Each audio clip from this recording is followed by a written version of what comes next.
ನಮಸ್ಕಾರ, ನೀವು ನೋಡ್ತಾ ಇದ್ದೀರಾ ನ್ಯೂಸ್ ಫಸ್ಟ್. ನಾನು ವಿದ್ಯಶ್ರೀ. ಮೊದಲಿಗೆ ಈ ಕ್ಷಣದ ಹೆಡ್ಲೈನ್ಸ್. ಪವಿತ್ರ ನಿವಾಸದಲ್ಲಿ ಮುಂದುವರಿದ ಪೊಲೀಸರಿಂದ ಮಹಜರು ಕಾರ್ಯ. ಮನೆಯಲ್ಲಿರೋ ಸಿಸಿಟಿವಿ ಪರಿಶೀಲನೆ. ಎ3 ಪವನ್ ಕರೆತಂದು ಮಹಜರು ಪ್ರಕ್ರಿಯೆ ಮುಂದುವರಿಕೆ.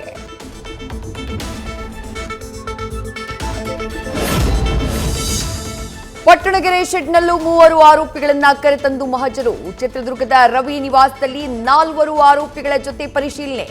ಎಲ್ಲ ಆಯಾಮಗಳಲ್ಲೂ ತನಿಖೆ ಚುರುಕು.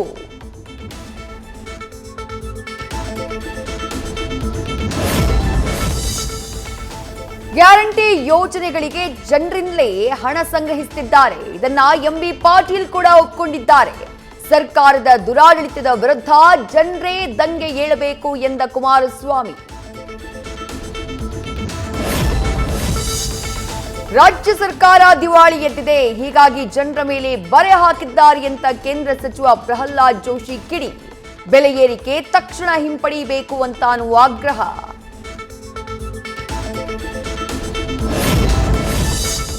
ತೈಲ ಬೆಲೆ ಏರಿಕೆ ಖಂಡಿಸಿ ಹೋರಾಟದ ರಣಕಹಳೆ. ನಾಳೆ ರಾಜ್ಯಾದ್ಯಂತ ಬಿಜೆಪಿಯಿಂದ ಪ್ರತಿಭಟನೆ. ಬೆಂಗಳೂರಿನಲ್ಲಿ ವಿಜಯೇಂದ್ರ ಅಶೋಕ್ ನೇತೃತ್ವದಲ್ಲಿ ಹೋರಾಟ.